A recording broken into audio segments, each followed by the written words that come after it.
দর্শক, রাজনীতিতে অনেক দিন থেকেই আওয়ামী লীগের কোনো কর্মকাণ্ড আমরা দেখছি না। আওয়ামী লীগ একেবারে স্থিমিত হয়ে আছে।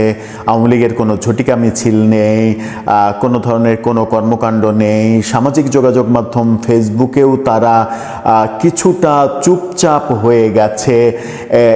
নির্বাচন এগিয়ে আসছে, নির্বাচন নিয়ে একমাত্র শেখ হাসিনার একটা বার্তা নিয়ে আমরা আনন্দবাজারের একটা রিপোর্ট হতে দেখেছিলাম।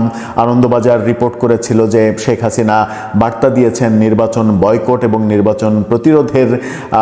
সেটা খুঁজতে গিয়ে আমরা আওয়ামী লীগের সামাজিক যোগাযোগ মাধ্যম ফেসবুক পেজে দুই পৃষ্ঠার সেরকম একটা বিবৃতি আমাদের চোখে পড়েছিল। এর বাইরে আওয়ামী লীগের তেমন কোনো রাজনৈতিক সিদ্ধান্ত আমরা দেখছি না।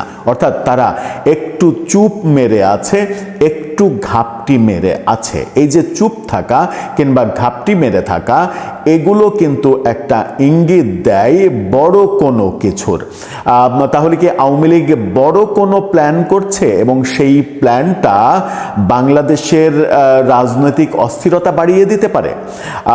আওয়ামী লীগের বিভিন্ন সূত্রে আলোচনা হচ্ছে আওয়ামী লীগের শীর্ষ বহু নেতাকে এরই মাঝে মাইনাস করে ফেলা হয়েছে এবং আওয়ামী লীগের সভানেত্রী শেখ হাসিনা নাকি এই মাইনাসের প্রধান নেতৃত্ব দিচ্ছেন এবং এই যে শীর্ষ নেতাদের মাইনাস করা হয়েছে সেটা নাকি অচিরেই বিভিন্ন মাধ্যমে ছড়িয়ে দেয়া হতে পারে এবং এদেরকে বাদ দিয়ে আওয়ামী লীগ নতুন করে পুনর্গঠন প্রক্রিয়ায় যেতে পারে, যেখানে পেছন থেকে ভূমিকা রাখবেন শেখ হাসিনা, কিন্তু সামনে নেতৃত্ব দেবেন আরেকজন। এরকম কথাবার্তা শোনা যাচ্ছে। আদতে কোনটা সত্য কোনটা মিথ্যা আর আওয়ামী লীগের নেতাকর্মীরা একেবারে চুপচাপ আছে কেন, ব্যাপারগুলো রহস্যের জন্ম দিচ্ছে। চলুন এই ভিডিওতে সেই রহস্য ভেদ করার একটু চেষ্টা করে দেখি আমরা বুঝতে পারি কিনা তাদের এই চুপ থাকা এবং শীর্ষ বহু নেতাকে মাইনাস করার থিওরিটা কতটা সত্য কিংবা কতটা যুক্তিসঙ্গত।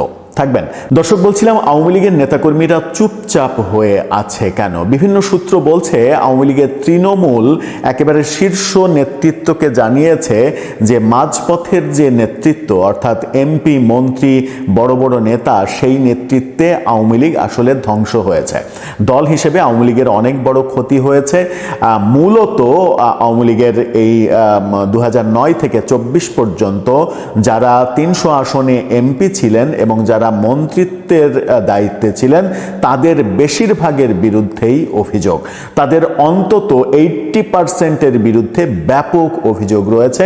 আওয়ামী লীগের মানে এমনি অভিযোগ তো রয়েছে, দুর্নীতি, টাকা মারা, টাকা বিদেশে পাঠানো, বিভিন্ন মন্ত্রীর কর্মকাণ্ড তো আমরা দেখছি এবং অনেকে জেলেও আছেন। অনেকের অনেক খবর তো আমরা গণমাধ্যমে দেখছি, অনেক কিছু বেরিয়ে আসছে, কিন্তু সেগুলো না, সেগুলো তো রাষ্ট্রীয় এবং বিচার বিভাগীয় ব্যাপার, আইন শৃঙ্খলা বাহিনীর ব্যাপার, সেগুলো বের করে আনা।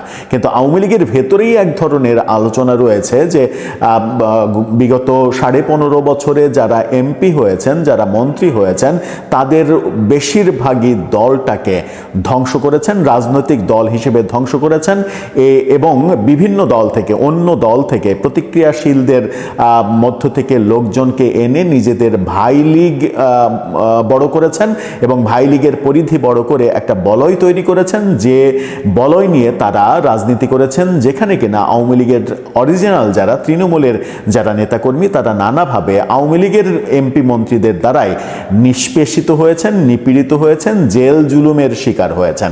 তারা ক্ষমতায় থাকাকালীনই এক ধরনের বিরোধী দলের মতো তাদের অবস্থা হয়েছিল এবং এই অবস্থার কারণে দায়ী করা হয় আওয়ামী লীগের তৎকালীন এমপি মন্ত্রীদের এবং শীর্ষ নেতাদের। এই আলোচনার মাঝে মানে একটা যে আলোচনা দিয়ে শুরু করলাম যে আওয়ামী লীগের এই যে ঝটিকা মিছিল, হঠাৎ করে কিছুদিন আগে পর্যন্ত তারা এই যে ঝটিকা মিছিল করছিল, এটা করছিল, ওটা করছিল, এগুলো সম্পূর্ণই এখন দেখছি একেবারে চুপচাপ, তারা চুপ মেরে আছে।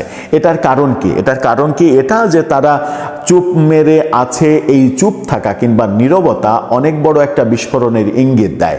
ব্যাপারটা কি সেরকম যে তারা বড় কিছুর প্রস্তুতি নিচ্ছে, নাকি নাকি তৃণমূল আদতে ত্যক্ত বিরক্ত হয়ে গেছে ওই মাঝপথের নেতাদের বিভিন্ন ইনস্ট্রাকশনে এই ঝটিকা মিছিল, এটা করা ওটা করা, সেই করতে গিয়ে বারবার গ্রেপ্তার হয়েছেন, জেলে গিয়েছেন, জেল থেকে জামিন পাওয়ার জন্য তার পেছনে যে টাকাটা খরচ করা দরকার সেই টাকাটা খরচ করার কোনো লোক পাওয়া যায়নি।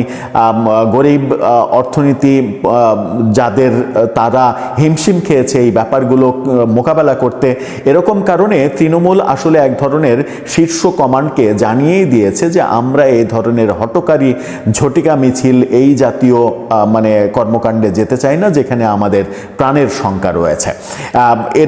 এরকম কি হতে পারে, নাকি তারা সত্যিকার অর্থে বড় কোনো কিছুর প্রস্তুতি নিচ্ছে, যেটা নির্বাচনে এগিয়ে আসছে, নির্বাচন প্রতিরোধের ঘোষণা যেটা শেখ হাসিনা দিয়েছেন বলে আনন্দবাজার নিশ্চিত করেছে। আমরাও তাদের সামাজিক যোগাযোগ মাধ্যমে তাদের বিবৃতি খুঁজে পেয়েছি, 2 পৃষ্ঠার বিবৃতি, যেখানে তারা নির্বাচন বর্জন এবং নির্বাচন প্রতিরোধের ডাক দিচ্ছে। সেটার কি তারা প্রস্তুতি নিচ্ছে?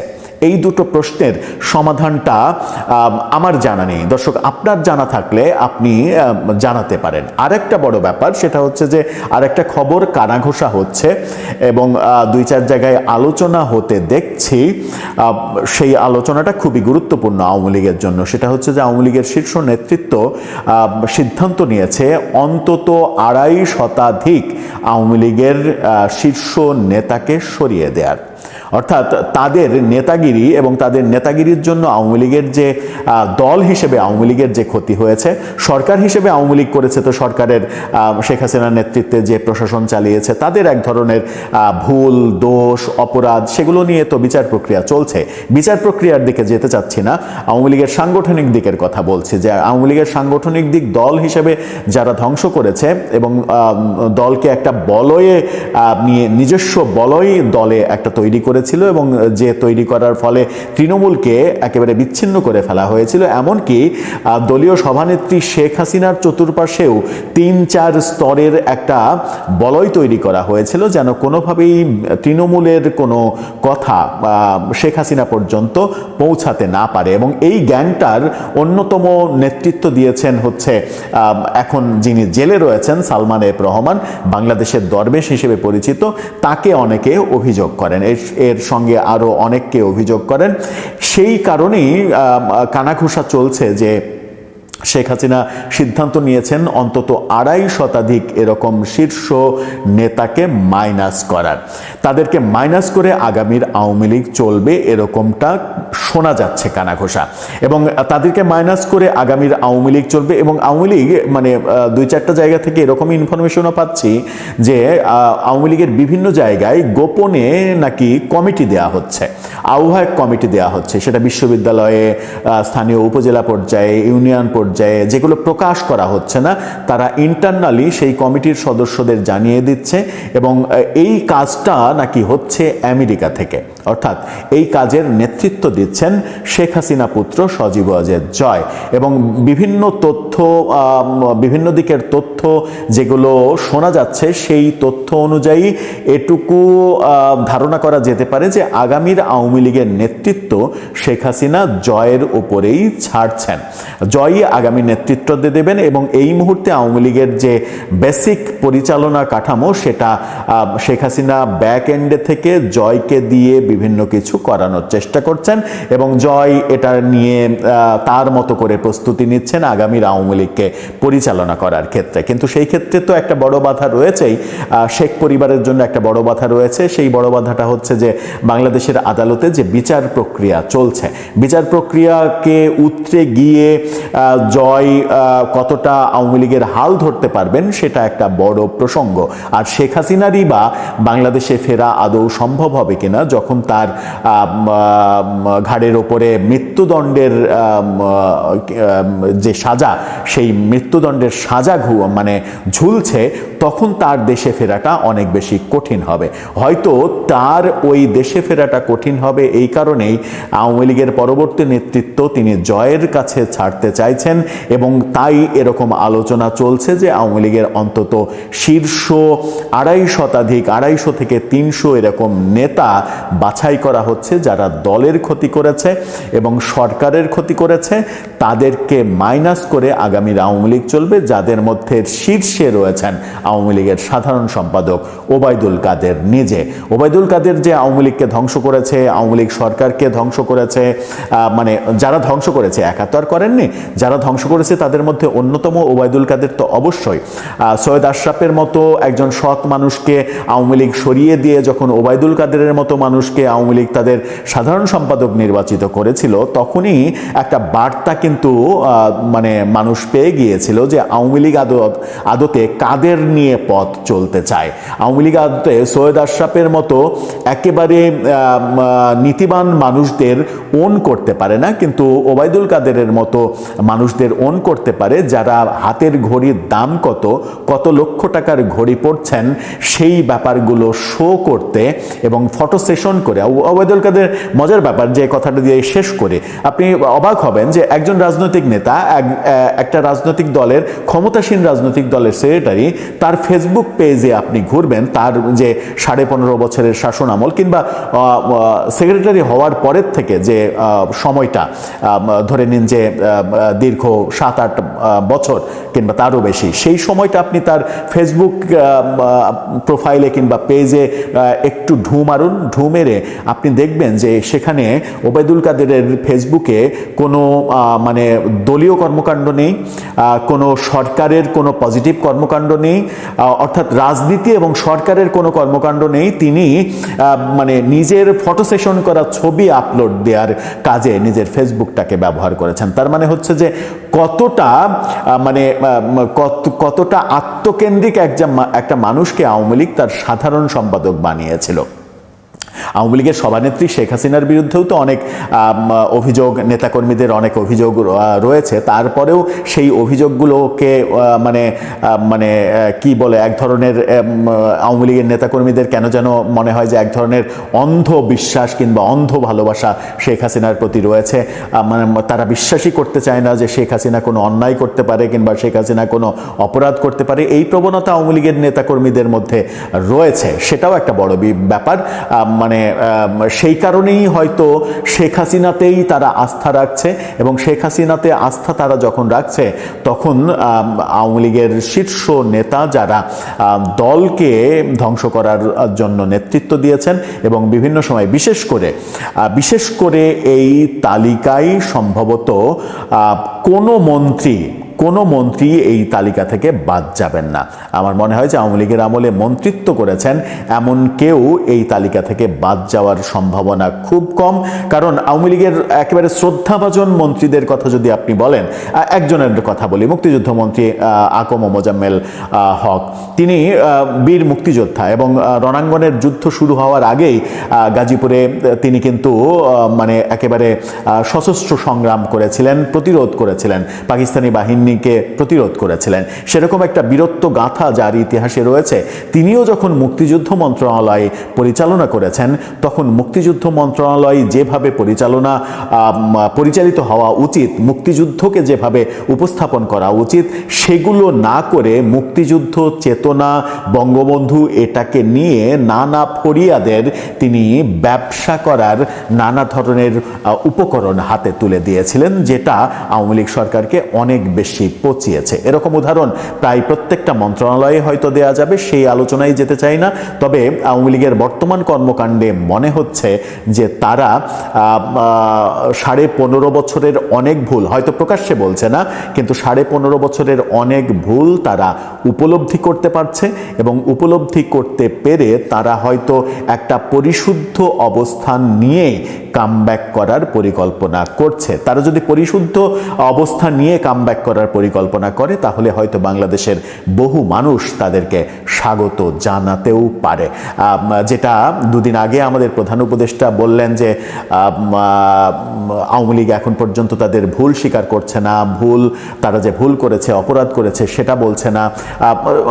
আমাদের প্রধান উপদেষ্টা হয়তো তার মতো করে তার ভাষায় বলেছেন, তিনি যেভাবে চাইছেন আওয়ামী লীগ হয়তো সেভাবে করবেও না, আওয়ামী লীগ সেভাবে মনে করেও না, কিন্তু আওয়ামী লীগ নিজে থেকে যদি উপলব্ধি করে যে দল হিসেবে সরকার পরিচালনার জায়গায় তাদের অনেক ভুল ছিল, সেই ভুলগুলো তারা উতরে সংশোধন করে সেই ভুলগুলো একটা সময় জাতির কাছে প্রকাশ্যে বলে যে এই ভুলগুলো আমাদের ছিল, এই প্রক্রিয়ার মধ্য দিয়ে তারা যদি আসতে চায় এবং প্রধান উপদেষ্টা যেভাবে ভাবছেন সেভাবে গুরুত্ব তারা দিক না দিক সেটা তাদের ব্যাপার, কিন্তু তাদের ইন্টারনাল যে ব্যাপারটা, যে রাজনীতি নষ্ট করা, দল নষ্ট করা, সরকারে বিভিন্ন ধরনের ভুল পদক্ষেপ নেওয়া, একপাক্ষিক নির্বাচন করা, অনেক কিছুই তো রয়েছে, অনেক ভুল রয়েছে। সেই অনেক ভুলগুলো কোনো একটা সময় জনগণকে যদি প্রকাশ্যে তারা উপস্থাপন করে যে এই ভুল আমরা করেছি, যেটা নেলসন ম্যান্ডেলার সময় আমরা নেলসন ম্যান্ডেলার নেতৃত্বে দক্ষিণ আফ্রিকায় দেখেছিলাম,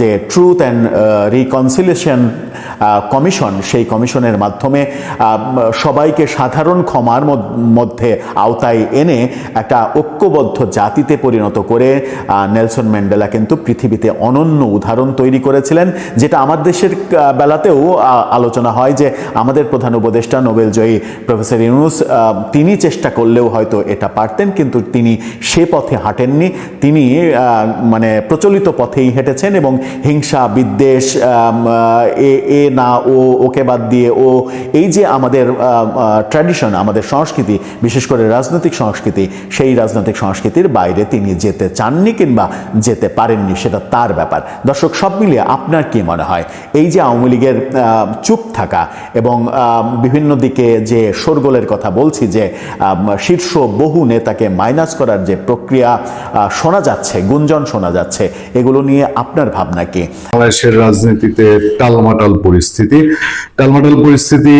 প্রথম যে নামটি আসে বাংলাদেশ জাতীয়তাবাদী দল বিএনপি, সেই বিএনপি এবার বলতে গেলে সে অর্থে কোনো জোট গঠন করেনি। বিএনপি অনেককেই সে সমর্থন দিয়েছে, অনেকের জন্য সিট ছেড়ে দিয়েছে, বাট কার্যত অর্থে নির্বাচনী জোট বলতে যেটা বোঝায় সেটা তারা গঠন করেনি। এ নিয়েও বহু নাটকীয়তা ঘটে গেছে। বিএনপি চেয়ারম্যান তারেক রহমান দেশে আসার পর সেটা আপাতত পরিসমাপ্তি করেছে। কিন্তু কারা ইলেকশন করবে বিএনপির সঙ্গে, এরকম একটা আবহ তৈরির চেষ্টা চলেছে যে জামাত নেতৃত্বাধীন জোট এবং বিএনপি কম্পিটিশন হবে। কিন্তু সেই ধাক্কা, সেই চেষ্টায় একটা ধাক্কা, সেই চেষ্টা প্রথমে একটা হোঁচট খেলো কিনা।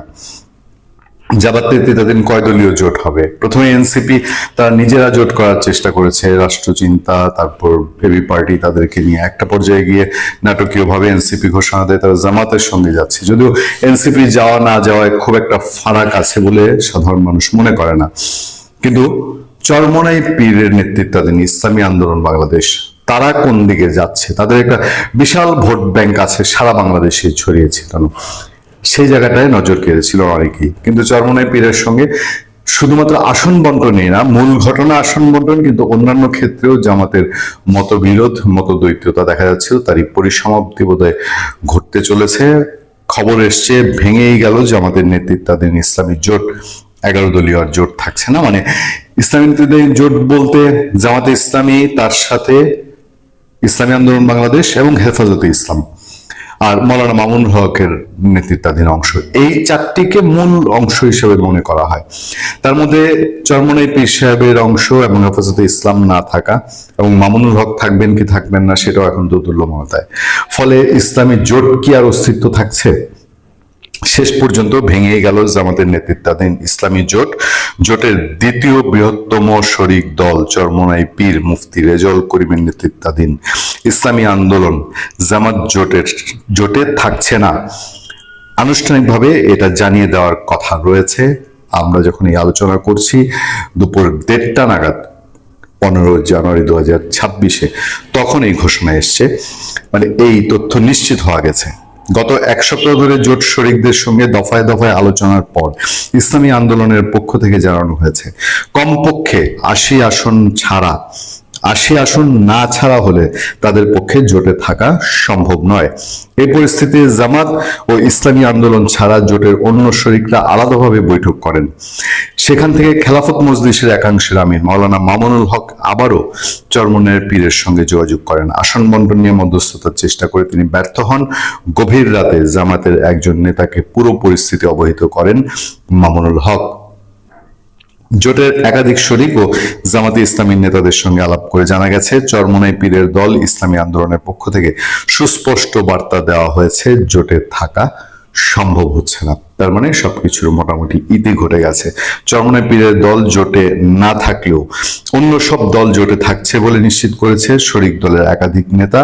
অর্থাৎ 11 দলীয় জোট এখন 10 দলীয় জোট হতে যাচ্ছে। জামাতে ইসলামীর সহকারী সেক্রেটারি জেনারেল মাওলানা আব্দুল হালিমের কাছে এ বিষয়ে জানতে চাইলে তিনি জানান, দুপুরের মধ্যে জোটের শীর্ষ নেতারা বৈঠকে বসবেন। এরপর গতকাল স্থগিত হওয়া সাংবাদিক সম্মেলন অনুষ্ঠিত হবে। গতকালকে জামাতের পক্ষ থেকে এবং এই 11 দলীয় জোটের পক্ষ থেকে একটা সংবাদ সম্মেলন করার কথা ছিল, যেটি অনিবার্য কারণ দেখিয়ে স্থগিত করা হয়েছিল।